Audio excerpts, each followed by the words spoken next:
are carrying a lot of bills. So, Chair Estes, great job in what you're doing.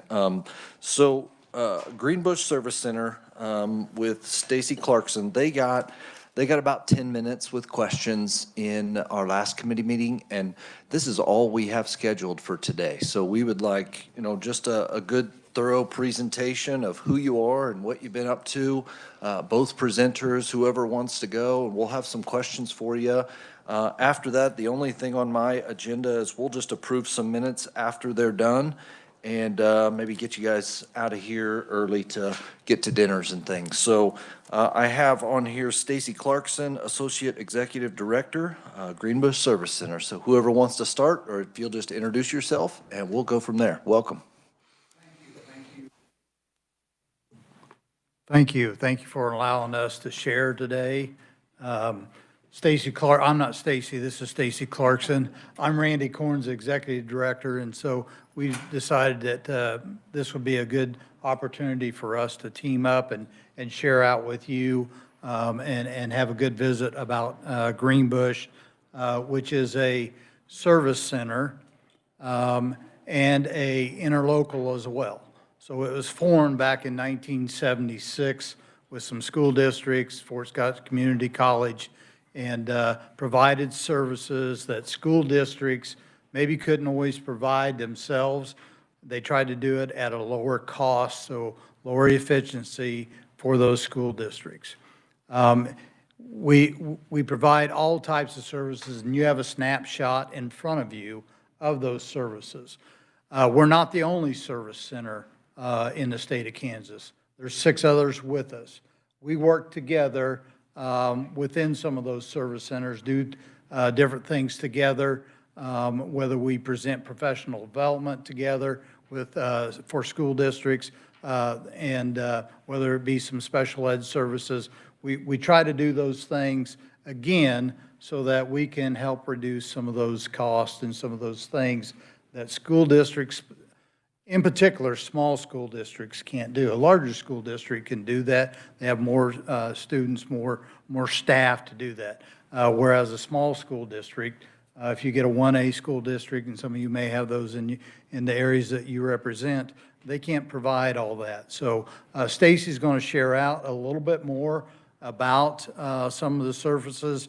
We'll get into a little bit about the snapshot that we have for you, and if you got questions, then at the end we'll take those as well. All right, thank you. Well, hello. Thank you for the time today. Thank you, distinguished chair and committee members. We do appreciate the opportunity to be here. I do recognize that we are here, in the way of dismissal for the day. So I will try to be thorough, but I will also welcome questions so that we can get to really what your questions are instead of us just up here sharing about stuff that we really do well and the things that we do to support schools. So as Randy mentioned, we are a service center and an interlocal. We were started by five folks coming together saying, hey, we can't do all of these things by ourselves. And at that time, all of the things was technology, and it was 8mm film. Like, that's how it's changed, and then we were all in the era of helping districts get involved with Apple IIe computers. And, now we still help support technology, but we do some things like how to do AI appropriately or cybersecurity, more importantly. And so it's just been an evolution, continual evolution of the service center and the services we provide. When we started way back in the early mid-70s, we started primarily with the business or the operational supports of the school district. Like I said, the technology supports. We also have a big branch of direct services with students that we provide direct support to students, teachers, occupational therapists, speech language pathologists like myself. We do that directly with students in partnerships with school districts or other agencies. And the third thing then that we have been doing for a long time is helping the profession through leadership and learning training. We like to call it leadership and learning and leadership services, which is really professional development. So making sure that our teachers are current in what they do, making sure that our new to the profession teachers are really going through the mentoring that they need to help them keep in the field so that we don't see the exodus that we have seen in the past with teachers. So I'll talk a little bit about those three arms of that we support. When I talked about business supports or operational supports, I mentioned technology, but we do other things as well as helping with simple like process payroll. If a board clerk were to leave and they didn't have someone to do that, we might be able to come in and help actually process the payroll or help train a new person with that. Other things that we do in that business kind of support world is help districts with understanding what E-rate might look, what all the requirements for E-rate is and what that looks like to fill out an application. We help write some grants for school districts that may not be able to do that by and of themselves. And so those are some kind of operational things. As you look in here, some of the small things, it's very small, and it says like cooperative purchasing or procurement. But we do a lot of that so that districts don't have to do the bidding process. We do that for them, and then they're able to bid off of our contracts. We do a lot of partnerships with vendors to get the best rate for school districts in Kansas so that we're not paying maybe a market price. We're getting a consortium membership pricing so that districts can pay less because we're partnering together. So again, just a highlight of a business operational support that we do. I'm going to switch gears and talk about the kids now because we're all in here to support education, and without the kids, we wouldn't be supporting education at all. So we support from the littlest kiddos to 21-year-olds and beyond, really through some of our programming. So one of the major footprints we have, and people go, gosh, you have 500 employees, but across the state, really? We do, because we partner with some agencies that deliver infant toddler services, which are students or children that are ages 0 to 3 that are disabled, that get services under the Americans with Disabilities Act, under the Part C of that services. And so all of that is administered through Kansas Department of Health and Environment, and different agencies can be the lead or fiscal agent on those programs, those networks. We act as the lead and fiscal agent of 3 of those networks. We also then have relationships with 3 other networks where we're the employer for them. So we run all of their payroll, their benefits, their folks go through us. But that doesn't mean they don't have a reporting board. They have a board that they report to, and then they have to follow the Greenbush board as well. And so we do a lot to make sure that has this been approved by the TARC board, or has this been approved by Johnson County Infant Toddler Board? Yes, it has. Okay, now we'll go through the process of getting it approved through our board. But those networks are across the state. So I mentioned a few of the large ones, Johnson County, TARC here in Topeka, or Shawnee County, and then, thank you, and then clear out to Russell Child Development Center, which is out of the Garden City, is where their home base is, but they cover a multitude of districts out there or counties out there. And so when you say, how do you have 500 employees across the state? That's just one of the ways that we do. The other direct service that we offer is a lot with special education. And when I say special education, most of you are familiar with a child that might need to go to a resource room to get an extra, some extra math, or the math teacher or a paraprofessional might go into the classroom to help support. But there are different levels of finding professional certified staff for special education. For example, a teacher of the visually impaired, that's a whole level of class of teachers to try to recruit, more than just a teacher that is a special education teacher for a high incidence or a resource room setting. We do a lot of support around teachers of the visually impaired and teachers of the deaf and hard of hearing, as well as occupational therapists, speech language pathologists, and then one of our longest-standing programs is audiology. And so we have a clinic on our main campus in Girard where anyone can come, and the service is free, and they get through consortiums, through school districts that have paid in to build that clinic and then provide the staff to the audiologist. We recently, I think that was 2 years ago now, thank you for that. 2 years ago, opened a clinic in partnership with TARC here in Topeka. What we found were that families in the Topeka area had to drive to Johnson County or to Wichita to get to have their infants screened beyond what was done at the hospital. So really, if you suspect that your child might be deaf and you need a more intensive screening or testing done, we're able to do that at our clinic. It's not that the other clinics, they're great. We work all the time with the Children's Mercy or KU Med, but the waiting list, right? It's a small, very small specialty, and we already had the staff. So when TARC said, hey, we find this as a problem with our families because they don't have transportation or it's taking too long, we're able to then partner with them on the equipment, an audiology booth, the staff, et cetera, in their TARC on their campus, and now we have a clinic there. So that's just a highlight of how we've come together to help kids from the very babies up on into school age. And so then once you do get into school, we have, again, the occupational therapist, speech pathologist, all of those that we do either through teletherapy or through contracts with the school districts. When they can't find a person, we might be able to find someone because we're already employing someone in that area, and then we contract back with the school districts for the services that they're required to provide. Another direct service that we've been doing is through our Greenbush Virtual Academy, which I know there's a lot of talk about virtual schools. We don't issue credits, so it's not the Greenbush school. Every district issues their own credits. We just hire staff and we do a vetted curriculum that aligns with all the standards to provide a different alternative for kids that aren't successful in the brick and mortar building. And in many cases, as there's a highlight of a story in the snapshot of someone that was able to continue to get their degree well beyond the graduation age of 18.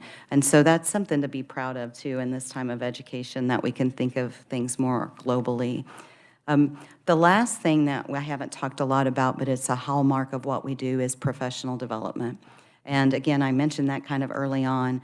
We do professional development from beginning teachers. They're required by KSDE to have 2 years of mentoring to move on to a professional license. And we offer that as a service for school districts because the districts themselves have mentoring programs if they're large, but if they're a small district and they might have 1 or 2 sections of kindergarten, they may not have a good mentor teacher for the person that's coming in to be mentored. Or their teachers, they may have 2 new teachers and they both need some mentoring, and how does that work? So we facilitate a large teacher mentoring program. Additionally, we do the professional development for math, all of the sciences, and then literacy, which is, of course, an area that's on your minds these days, is how do we get the science of reading and how do we get everybody to understand what that looks like? We have been doing that in several ways. We started back with the LINK grant many years ago. We were involved with that. And what that did is that trained instructional coaches to be put out in districts to start the conversation about the science of reading. And from that LINK grant, when that grant money went away, Greenbush retained the instructional coaches that had gone through a lot of intensive coaching training. We retained those coaches, and then as school districts would say, hey, we liked that, we don't have the money through LINK anymore, but if we just could we contract with you for a few of those days of their time and service? And so then we were then able to start adding instructional coaches as an option for school districts to help them teach their teachers better strategies on the science of reading within their own building. On top of that, we still do workshops about what is a structured literacy, what is the science of reading, all of that foundation. And then we partner with KSDE to help them with the training of the letters training, which is a type one of the science of reading trainings that teachers can, or school districts can do. So those are the three kind of branches of our organization, if you will, and I could keep going on, but I think this might be a good time to pause and dive into some of your questions if you have those for us. Representative Steele. Thank you, Mr. Chair. Thank you so much for being here and for the services you provide for our schools and our educators. A couple questions. One, do you still do the color code for PD? We do. Amazing What training. color are you? Red. like I'm a like red. 95% red, so. I'm also a red. Okay, yes. I took that about 7 years or so ago, and it was a phenomenal training. Were you partnered with or brought in on the blueprint for literacy? If you service so many of our school districts, how is that all coordinated with you guys? So we have a great relationship with Pitt State and a long-standing relationship with Pitt State right in our backyard. And so we have had several conversations as they have started developing what their model will look like and what they're wanting to do. We have been at the table with them talking about what we're already doing and how that could be instrumental with that blueprint, the literacy blueprint. As recently as last Friday, or 2 weeks ago, Friday, sorry, I went to Pitt State when they started talking about their plan for how they were going to use at their center, what that was going to look like, and how they could partner with us to make sure that everyone in the catchment area understood that they have this opportunity just like the other opportunities. So I can't speak to all of the other areas in the state. I haven't been a part of those conversations as much. I know some of the other service centers have. Yeah, typically that's regional area. So our region is the southeast part. So that's the reason we were partnered with PSU. There are some other of the service centers. Just make sure you're close to the mic so everybody can hear you, even online mostly. So some of the other service centers are partnering with some of the other regions, and so that allows them to be a part of that as well. I think that's still growing and trying to be determined taking shape of what that might look like for everybody. So it's not in final emphasis or anything of that nature. I think there's a ways yet to go with that. So those conversations have been happening. May I ask a follow-up? Thank you, Mr. Chair. So what has been your Greenbush's goal with the literacy and professional development? So I think, I don't know that we as an agency have a goal other than meeting the needs of what our districts need. And the districts, through the direction of KSDE and the accreditation process, are indicating we need our kids to read, we need our kids to be proficient readers, and we need our staff to be able to train those kids or to teach those kids in strategies that make them proficient readers. And so our goal then is to use a variety of ways to get that done. So whether it be embedding the science of reading in the mentoring program that we already do, okay, that could be one strategy and goal for us. But it could also be the partnership with PSU to allow, to work through them, with them on holding some of their trainings or their college classes or whatever that might be on our campuses, or to come to the forums that we host and talk about what they do. That might be another strategy for us on the literacy piece. We're going to continue with our instructional coaches in the buildings because it's hugely successful. Districts continue to want that, and they can't afford to hire their own if they're a small district. So this becomes a cost savings way for them to be able to do that. And then we will continue with training. One thing that we haven't talked a lot about with that, but training our early learning, our early childhood professionals on what it means the science of reading really means. Because if the youngest kids or the youngest instructors that work with their parents aren't using the same language that's being used in the school, then there's already a gap. And so we're already working on that training with our staff, the 500 that I kind of talked about. Those folks are going through that training because they're employees of Greenbush, and we think they need to be trained in that model. Did that answer your question? It did. Thank you. Thank you, Mr. Chair. Representative Estes. Thank you. I've been struck by how your job description has changed over the years and the services that you offer. What do you think what you do will look like in 5 years? Well, that's a very good question. We didn't know what we were doing today would be possible if it weren't for COVID.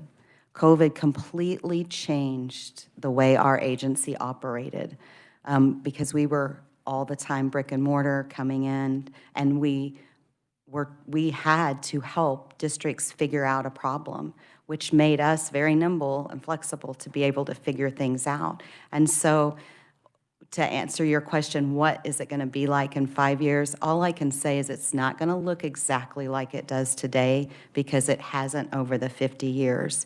What I would say is one of the things that COVID also helped us do is rely on partnerships with other agencies. So we partner with KDHE, we partner with KDAD, we partner with KSDE, we partner with the other service centers, we partner with school districts. And if you're not collaborating and in partnership, then we aren't able to meet the needs of whatever the need might be in that specific thing.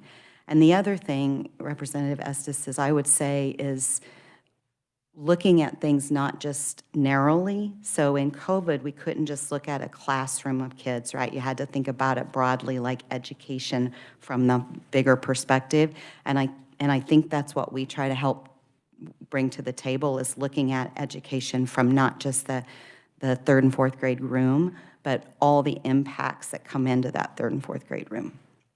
Did that answer your question, kind of? It did, and I kind of was looking for a sense of what trends you might be seeing, where things might.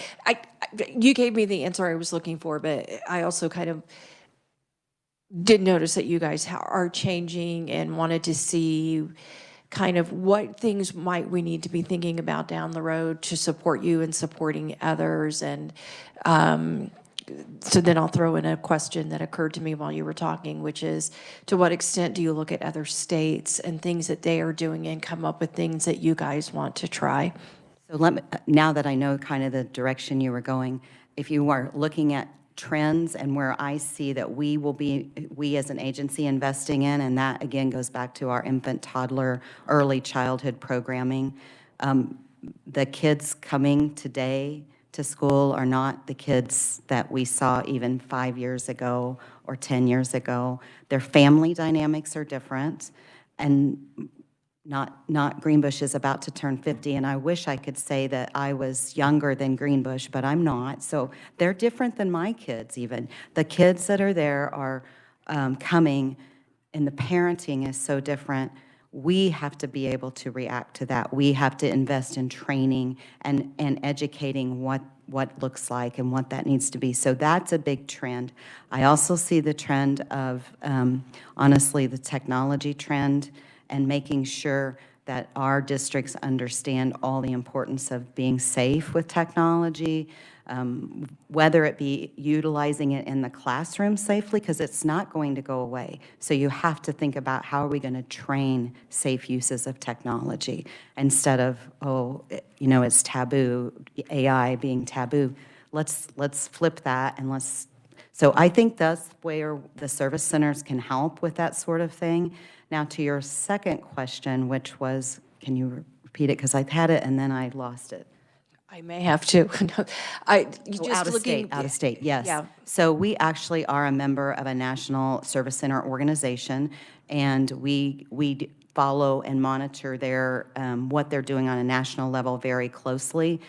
Recently, a small core group of us have been going through some strategic learning with other service centers around the United States to make sure that our model is sustainable. Because Greenbush, as other service centers, we're not able to levy taxes. So we come through, if a school district needs something, then they pay for that, which you have to be a little more entrepreneurial in your mindset of that. And that's what we want to make sure as Greenbush is that we're continuing that.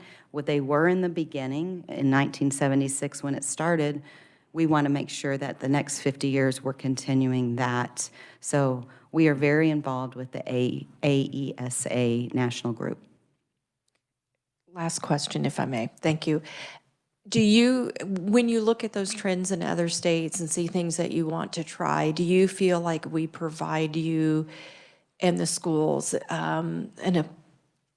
the flexibility to experiment and try something maybe with one group of students and a control group and kind of do a micro pilot?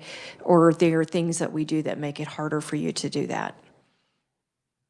Wow, that's quite a tough question, but what I would say, to your point on the piloting and starting small and then growing. So I think the at-risk preschool, that's a perfect example of how you and KSDE has provided an opportunity for local districts by saying, hey, we're going to experiment with what preschool could look like, right? And we've done that now. I think we should maybe think about the name. There's no longer, right, a pilot preschool, because it's pretty standard that we're doing those preschools. And you also provided us with some different parents as teachers is another example. That came in from Missouri, and that wasn't mandated. It's an opportunity that you guys have supported and KSDE has supported. I think other programming like that would be a huge benefit to that early childhood population. It would also be a benefit to then education, early childhood initiatives on up the line. So that I can answer very well. Now the next question on what are the barriers, basically, is what you're asking. Folks, special education is it is big. I mean, I can't even tell you how much of an impact special education is on local school districts. And I know there's the pros and cons and all of the things that you guys are going to figure out on the funding of it. But what I'm here to say is it's not going away. Special education is not going, it's here, and the cost of it continue to go up because of the demand of the professionals that are qualified to provide the services, and then the shortages of those same professionals. So when you think about supply and demand, I think that's something that you really should have to consider when you're talking about funding special education. Are those practitioners that are available to help with our neediest students? Thank you. And I'm not here to lobby, I'm just here to talk about Greenbush. Appreciate your feedback. Here in a second, I'm going to ask a couple questions, then we'll go Brantley, McDonald, and then Hill. I'm kind of a FTE nerd on kind of how, 501 employees, I think that's what it says in your book, or very close to that. Percentage-wise on a breakout, SPED, professional development, and then your school improvement services, if those are your big three, if I got those right, would you say you're 33% or more in SPED? How would your FTEs, and are they all, in a sense, a full-time, like one person, or are they doing multiple and they're split out over those different dimensions? No, over half of our staff is special ed. So when you look at that, if you're looking on the page where it says our employees in the top graph, early learning services and special education together. Page 21. Page 21, thank you again, Randy. Page 21. This is why it was good for us to partner together on things. That is where the bulk of our staff lie. And then when you say early learning, the infant toddler groups that I talked about earlier, they take a large percentage of our staff. But we're talking about very highly qualified staff. A physical therapist, that's now a doctoral degree when they get out of school. Yeah, so that's that's where the majority of our staff lie, if that answered your question, Chairman. It does. And then is all of that funded by the school districts that you're in partnership with, basically paying to support those services? And is that mostly state funds, federal funds, different help with grants, getting those things? How does the financial piece of getting those positions funded? Sure. So I'm going to break apart the early learning and the SPED again, because it's a little different, and this is why. When we work with Kansas, our infant toddler network specifically are funded through KDHE, and they go, and that funding comes down from the federal government's dispersed through KDHE. And so there's federal funding and the state funding that goes into that. We get those in the form of a grant. We every year write an application. We talk about how many kids we see, what's our live birth rate, those sorts of stats that go into the grant. And then based on a numbering system, a percentage system, those awards are allocated back to the networks, as they call them, across the state. Again, we are only involved with 6 of them now. And so I can't speak to all of them, but I can speak to the ones that we are associated with. Those special education staff that are teaching 0 to infants that are special ed eligible, they are also qualify for the state categorical aid funding. And so that is also how we offset the cost of staff for those programs. So it's the grant from KDHE along with the categorical aid funding. Now, what you need to consider also is there's some local money involved with that. And so for the Greenbush 3 programs, then we, as an agency, cover the local dollars for that's needed. In the other agencies, for example, Russell Child Development Center, they have their board comes up with funding another way to cover the costs that may not be covered by the grant or the categorical aid formula. Does that help, sort of? Yeah, a ballpark of how big is that KDHE grant? Well, so. Is it several, or is it one big one? No. So the 7 that we are involved with, they each have their own grant. Okay. So there's 7 entities basically granting. And then and I didn't go back to the special ed when I split that out. So all of our special ed providers, be it paraeducators or audiologists then, are eligible for the categorical aid funding through the state formula, so that we draw that down to offset the cost of those services. What is not covered by categorical aid, so if you think an audiologist, let's just say probably $75,000 a year, rough ballpark in my head here, and you get categorical aid of $30,000, so there's an extra amount that's not covered.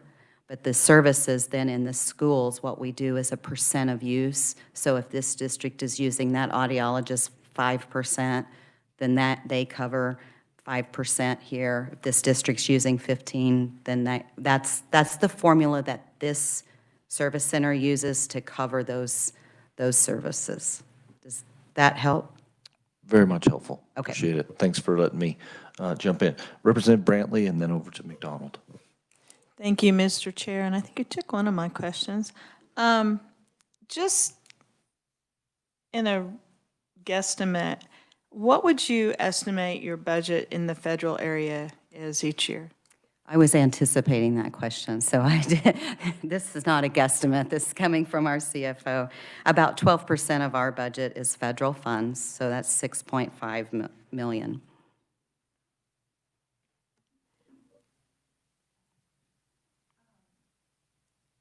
Sorry about that. So on those federal programs that are Part C, can you tell me, which programs are we talking about? So let me talk specifically then, because I have a list of the federal programs that we've been a part of, and they were this was the end of our last fiscal year, so that's not current right now. We were a part of the infant, toddler, and the McV programs that I mentioned. McV is another home visiting program, much like Parents as Teachers, that goes through KDHE. Perkins, which is another federal grant. We do a consortium to help school districts that are small in size to help them with the Perkins funding.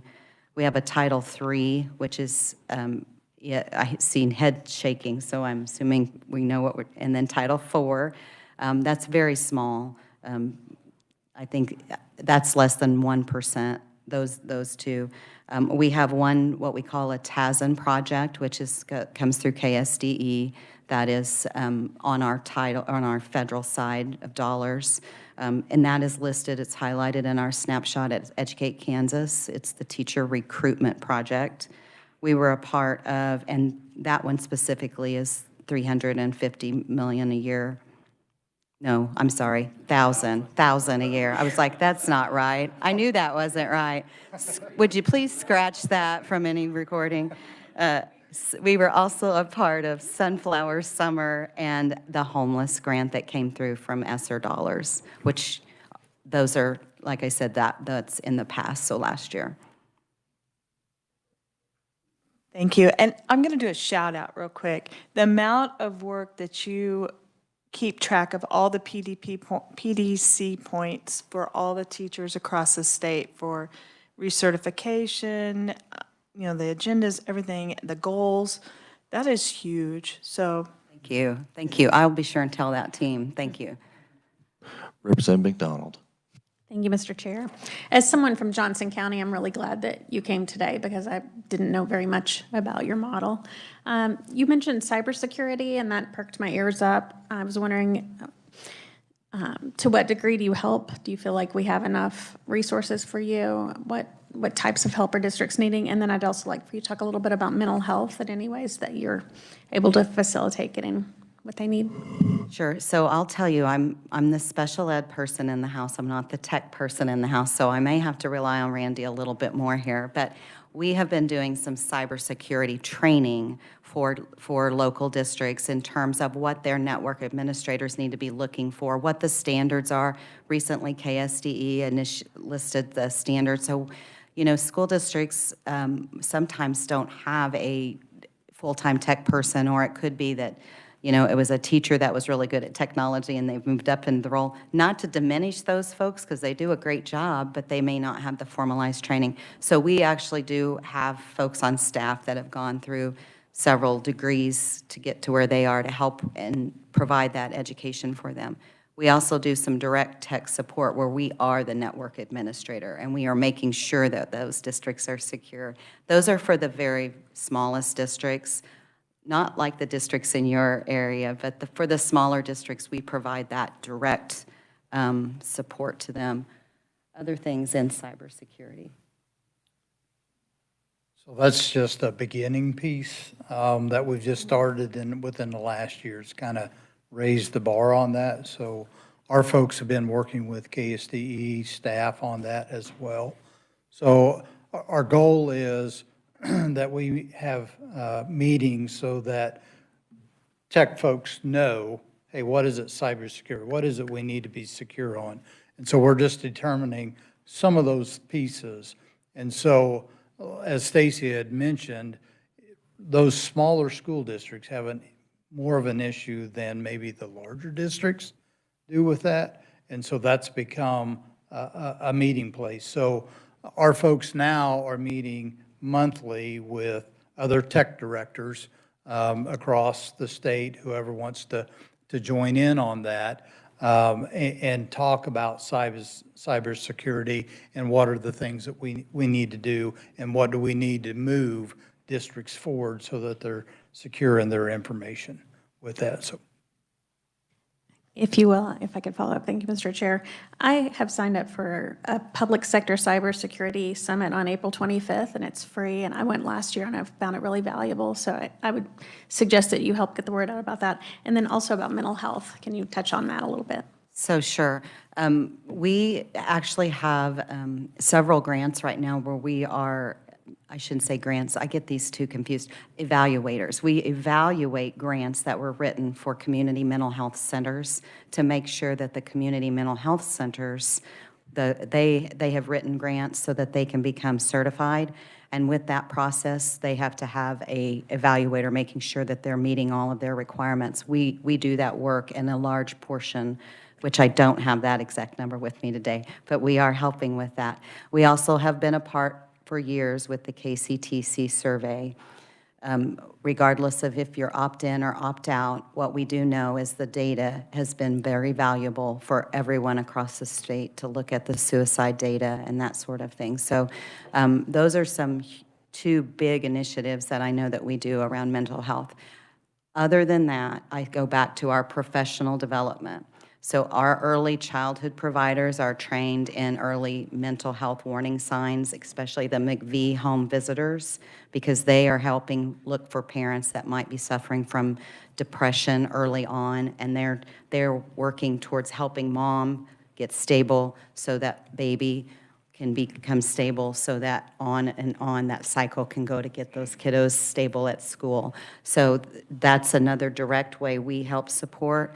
Additionally, with our home visiting program, the infant toddler side, we have social workers that work with families, et cetera, to help get them to a clinic if that need be the case.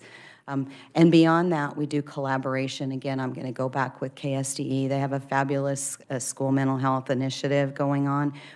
Members of our team are on that advisory board.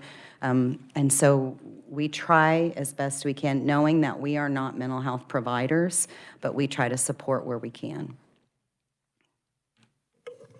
Representative Hill.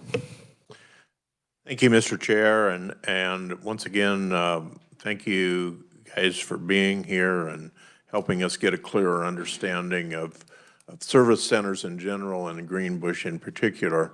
I have a vision of your accountants. I think they have really thick glasses and they haven't seen daylight for like 20 years because you have so many streams of things coming in and out. It's pretty amazing. I'm more familiar with the cooperative model of special education. Is your parent organization or your umbrella organization your interlocal and then the services come off of that, or are you a service center that offers interlocal special ed as part of your services? The interlocal first, so our governing board is made up of the school districts that were original founders, so it's Girard, Riverton, Yates Center, Erie, and then the Fort Scott Community College. And so we operate under that board structure, and then all the programmings, regardless of if it's professional development or direct services like a co-op might have, all funnel through that same interlocal process. Okay, so the special ed resources from each of those districts come to you, and then you provide services back out. Is that the way that works? No, what I would say is that we are the interlocal for the interlocals, or we're the interlocal for the co-ops. So let's say your co-op doesn't have a speech pathologist, and they call and they say, Stacy, we're short of speech pathologists this year. Can you help us out? And so we then enter into a contract with that local co-op to provide those services back at the local level, be it on site, or it could be through teletherapy, or however those services. But that's just one example. So I like to say that interlocal for the interlocals and co-ops. So when we kind of went through federal funding a little bit ago, and I think you said 6.5 million or something like that, but I didn't hear you list IDEA funds. So do you receive federal IDEA funds, or do they go directly to the districts and then the districts pay you back? They do that with the exception of the Parsons State Hospital School. So we get a very small amount of direct IDA funds because of that one, because they don't funnel through the same process as the USDs. Mm-hmm. But did you also ask about other state funding? I thought your question was embedded in there. Really, okay. I wasn't really going there, but I mean, I could, as far as the state funding also goes through the local districts, and then they pay their share to you of that, is that correct? Unless the employee works directly for Greenbush and is in multiple different districts, then we receive the categorical aid directly. Similar to the infant toddler networks, because they're not affiliated with a local district. Many of them aren't, some of them are, but many aren't. Then that money flows through, just like it would flow through to your co-op, does the same to us to offset those programming costs. And since you mentioned infant toddler, if I may, I wanted to go down that road a little bit too. So the infant toddler programs, and you mentioned children that have been identified. Do you also provide services for infant toddlers that are do not have an IEP or? So many babies that are born are automatic qualifiers because they could be born, say, with deaf, a cleft palate, very, very premature babies, because we know that they're going to need support before they get to school. So there's some automatic qualifiers. And then there's a big evaluation process. So maybe your baby is 18 months and just has some red flags, and the pediatrician says, I think you need an evaluation. We can connect them to a doctor to get a medical evaluation different from an educational evaluation, which is what we would help with. And so then those evaluations focus on things like their social emotional status. So are they being reciprocal in eye contact and that sort of thing? It also focuses on their language and cognitive development. And then there's a two-factor identification process. So it takes two professionals to look and say, yes, this child needs a IFSP, which is different than an IEP. On the school age is individuals with IFSP is family. So we really focus on the family planning and what we can do to help the family, help the baby in their development. And that is a program or a service that you're offering in your entire coverage area, not just the school districts that are part of the interlocal, is that correct? That's a little confusing because you have two agencies overlapping. You have the department, you have a school district, which is under the KSDE umbrella, and then you have these networks that are under the Department of Health and Environment umbrella. And in some cases, one network might cover multiple counties. Like the largest one that we operate in southeast Kansas, it covers from Lynn County down to, well, clear out to Elk Chautauqua, all the way down to the Oklahoma border. So you can imagine we're dealing with multiple school districts. Then there are some that, like Johnson County infant toddler, they're just in Johnson County. So they're not going on into Wyandotte. Wyandotte has a different network that does their services. So it does become a little confusing on the districts and like which network is going with this co-op for these infant toddler services. But KSDE has done a really good job of collaborating with Kansas Department of Health and Environment. There's a portal to make referrals when the child turns 3. And I would say there's a lot of effort at both agencies levels to make sure that collaboration, so the kids aren't getting dropped, is there. I probably, as we visit, I probably end up with more questions than I do answers, but I really appreciate you talking with us and being here and phenomenal work you do. So thank you. Thank you for the opportunity. Representative Smoy. Thank you, Mr. Chair. This snapshot is amazing. Thank you for that. I've got two very different questions. On your page 15, under the specialized learning services, I would like to know more about what all that entails. What would qualify under specialized learning services? So that really started, at one point in time, it started as a program operated under a KSDE grant to provide some behavior intervention support at the local school level, and that funding evolved. And what we found is instead of working with the specific child right here, what we needed to do is a better job of training all staff on what specialized learning is, whether it be your kid needs a 504 plan or your student needs an IEP. From the very beginning of identification to the response to intervention to if the child qualifies, gets an evaluation, so that team does that work. And we take a lot of time to do the work of, there might be trauma here, and that's what that looks like, and that may not be special ed, or it might be. But differential diagnosing, we do a lot of training on that with that team.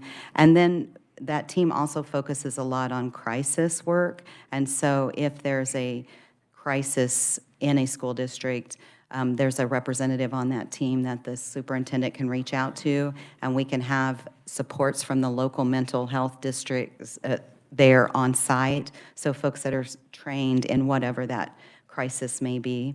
So did that answer your question? It did. Thank you very much.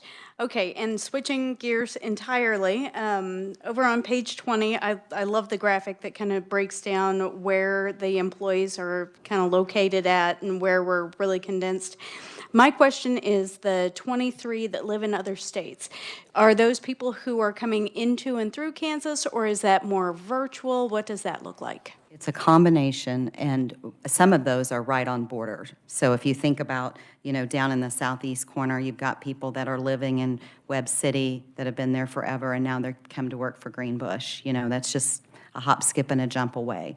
Same thing on the eastern side with our Russell. We have some folks that live just over the border in Colorado, and that come across. So there is that factor. There are some employees that have moved for whatever reason. Maybe their husband was in the military. In fact, that's one of our success stories, I would say. We had an occupational therapist, her husband in the military, moved, and we really needed her. And that was right before COVID, and so teletherapy was just on the beginning. And we decided to make it work for her to work for us virtually, and it's been a success story. So it's a combination. We have some that come in, we have some that are completely remote, and it's a combination. All right, thank you so much. Well, Representative Johnson, since it's still first round. Thank you, Mr. Chair. Okay, I need help. So when I retired from teaching to come here to Topeka, I didn't worry about my license. I expires in 27. I didn't think I'd still be around. But how do I go about getting my PDC points because I'm not associated with a school district now? How do we do that? That's a good question, and we have a lot of people in the state that do that. They can still go to their local district and be a part of their PDP process. Yeah, and we use a tool that's a Greenbush tool, a PDP toolbox, but there are others. But you can go to your local district and ask to be a part of that process. As follow-up, I do work with a couple of private schools. One of them is in Missouri at Lutheran High School. Do they have the same features for licensing or not on your points? So on the software, I don't know Missouri's system of points and what it would take for a teachers with licensure, but is our software available to places outside of the state?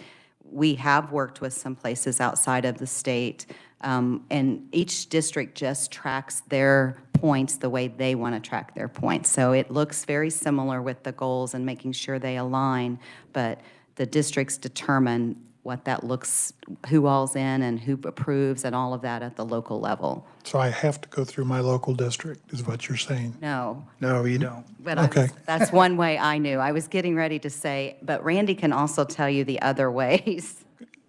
So you could be a part of the Greenbush one. An individual can join the PDP toolbox, which we just referenced to, for a small fee, and you can get your license. You can renew it through your, Smaller fee. I think it's $25. Oh, that's, So, Thank yes, you. so we can work with you on that. All right, we're about to start second questions for people, but I wanted to get to first questions first. All right, Representative Steele. Thank you, Mr. Chair. Is it a fair statement to say that we have more children on IEPs and 504 plans now than we did 5 years ago? I don't have the state numbers, so I can only go from what I see, and I think that that is a fair statement. But again, I don't have the numbers from Bert and his team to verify that. In your professional opinion, why do we have that? I think there are a number of reasons, some of which are hard to talk about. So when you have programs like at Children's Mercy or KU Med, babies that are born very early on are able to sustain and grow and be here with us. But when they're here with us, they might need more specialized supports than if they were to pass or not be with us. So that's kind of hard to talk about, but that is a fact.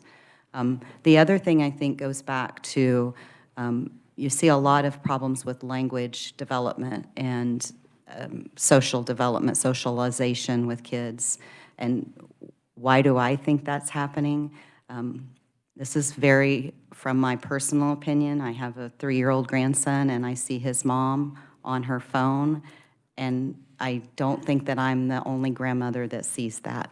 When I just don't see that interaction, and so we have to really train parents what, if you're here and you're not engaging here, what happens to little boy 5 years down the line. So I do think there's a factor of that in place. And that can lead to multiple things later on. So if it's not caught early and it's a language disorder, could that develop into a reading disability later on? Absolutely. And so it becomes a compounding thing. That is not from research, that is from my professional opinion of being in the field for 30 years. And that's important because with experience comes knowledge. So don't ever discredit that. Thank you, Mr. Chair. Representative Brantley. Thank you, Mr. Chair. Did you guys have to cut special ed last year? Did we cut Special our ed programs? services? We did not. We did not. Yeah, they increased, and I will tell you honestly why.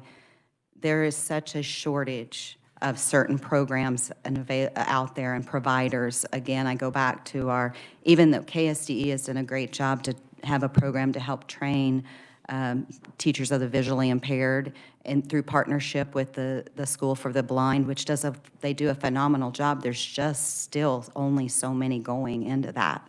And so when you already have a staff and one student drops off of a teacher's caseload, we're able to work with a district over here to pick up that. So it has, our special ed services have increased when the districts have no other staffing options. Are you seeing a need for that specialized training for special education? Absolutely, absolutely. There are a lot of higher ed programs doing phenomenal work through innovative ways of getting teachers prepared to be special education teachers. My question would be, how many kids are going into that program to get that? You know, I think we're making some gains, but our gains aren't as fast as the demand that's right in front of us. Are you seeing a need for the SLP with language and such? So there is a huge shortage of SLPs. I think any of my special education director friends would be right up here with me saying there is such a shortage of speech pathologists. But that's not just in Kansas. Again, that's a nationwide shortage. And so I haven't practiced being an SLP in over 10 years, and I still get calls daily about, hey, would you want to come to work over here? So that's a barrier, and that's not a barrier that's going to be easily fixed with the way the current model is of getting into the programs at the university level. Thank you. Representative McDonald. Do you think that some of the increase in special ed numbers could be attributed to us doing a better job of identifying kids, especially with early interventions, so that we can minimize future learning disabilities? I think early intervention has been, yes, some people will say that as a negative because we're identifying too early. And it does, then your numbers go up earlier on. Does that get kids out of special ed later or earlier so that they're not in sped long-term? That would be the goal. And I think the next, and you didn't ask this, but I would say the next phase is for us to really work towards making sure that whatever special education services they're getting is educationally relevant, like that they're not just in speech because mom wants them in speech for the next, because she likes the speech pathologist. That happens. Thank you. Representative Hill, and then I got a couple final ones, and maybe we'll wrap up. Thank you, Mr. Chair. Stacy, thank you for your comments about uncontrolled technology and cell phone use and the challenges. I'm kind of the champion around here for reducing cell phone use in schools and overuse, and I really appreciate those comments because those aren't easy to say. Something else that isn't easy to say, and I want your opinion on this.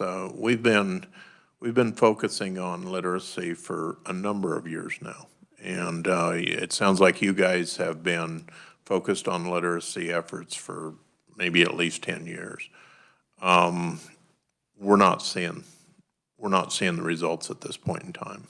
You know, on reliable measures don't show any significant progress. Would you like to talk about that? And I mean, if you don't want to, that's fine too. But if would you talk about that of what are we doing wrong? What are we doing right?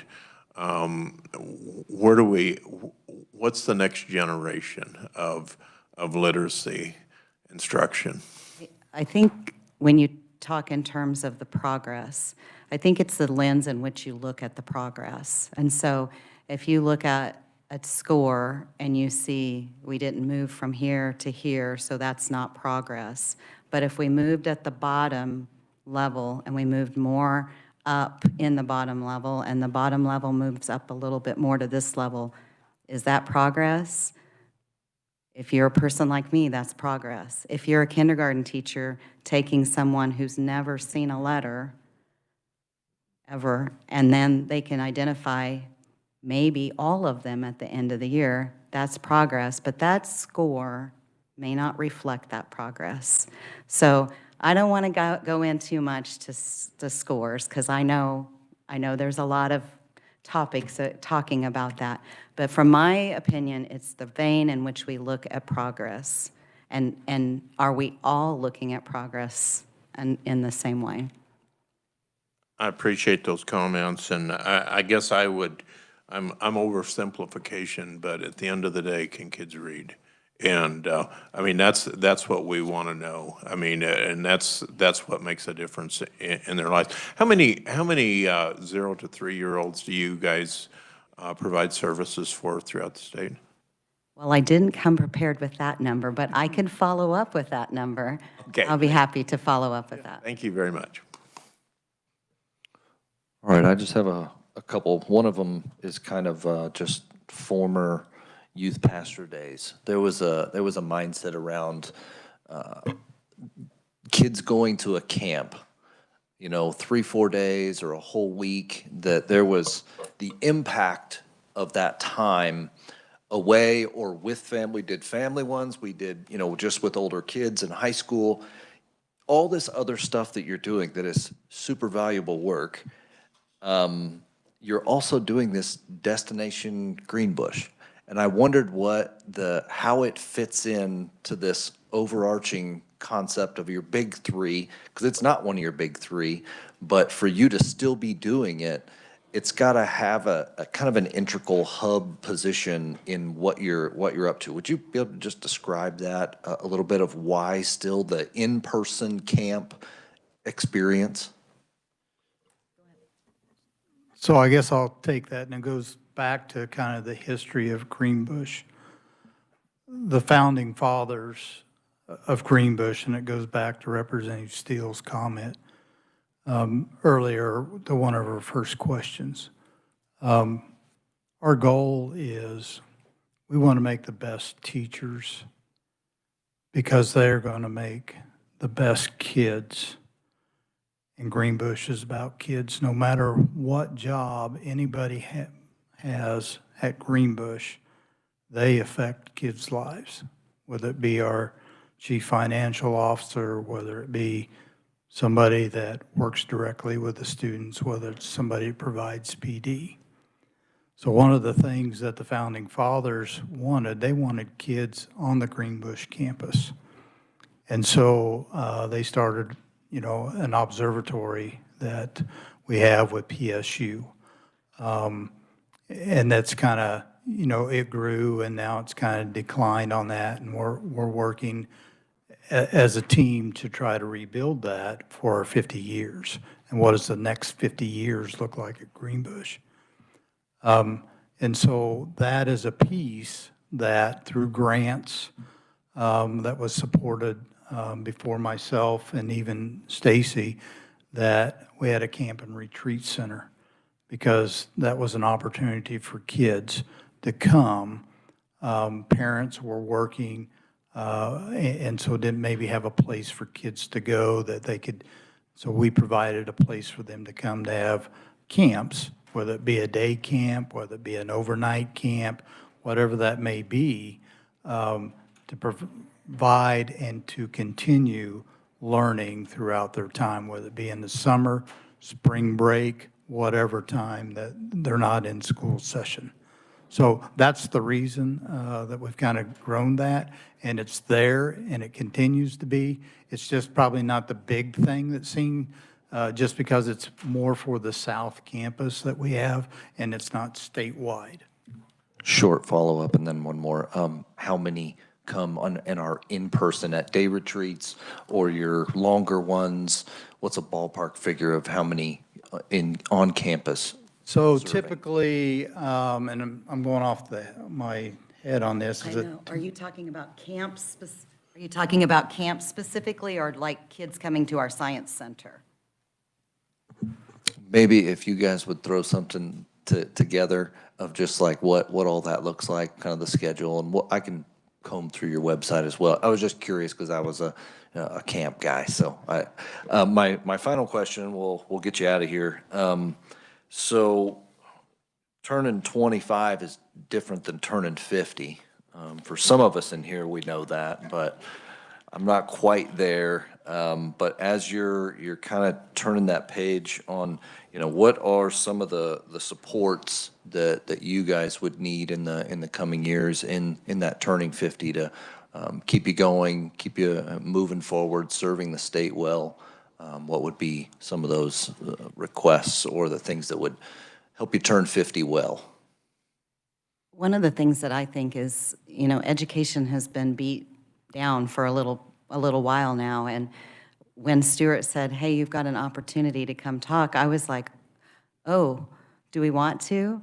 Do we want to? Because, I'm not intimidated to public speak anymore, but I sort of felt like the kids from the earlier committee hearing up talking like, oh my gosh, is this and we're gonna get beat up for what we're doing, which is great things for kids. So what I would say is, if you can be supportive about highlighting when something great is happening for kids, that helps us be able to better celebrate. So, and if it's with a partnering agency that we work with, great, because again, there's too much competition in an education. That should not be our focus, is competition. It should be about cooperation and collaboration. So that's what the main thing I could see that you could do is help us give some shout outs when shout outs are due. Appreciate that feedback. We are doing our best in this committee, so been proud of our committee in that. So thank you. Thank you for that feedback. Thank you for being here. Last thing, I'll let you guys been standing for a long time. I'll let you sit. We're just gonna approve some minutes, but thank you so much for, if everybody just like to real quick, just take a look at your packet of minutes that Rose put together. I think we just have maybe one more of these later in the week as you're looking at it.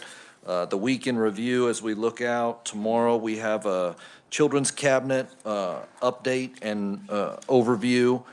And then on Wednesday, we have KASB has their advocacy day here, so we're going to have a discussion with board members from across the state and different districts. And then Thursday, we have Kansas Policy Institute, Mr. Ward and Trabert are going to be here to give some testimony on an annual report. So that is kind of what the week looks. I would entertain a motion on the minutes. Representative Hill. Mr. Chair, I move that we approve the minutes before us. Second from Representative Estes. Representative Estes. Since you gave me a shout out earlier, I'm going to give Rose a shout out because when I'm at the office, I get to see how hard she and Michelle work and how careful the whole process is to be accurate and be a good historical record. And it's not fun and it's not easy. And I think they do a great job.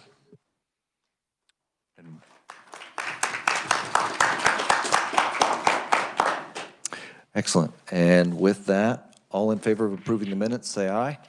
Aye. All opposed? All right, minutes are approved.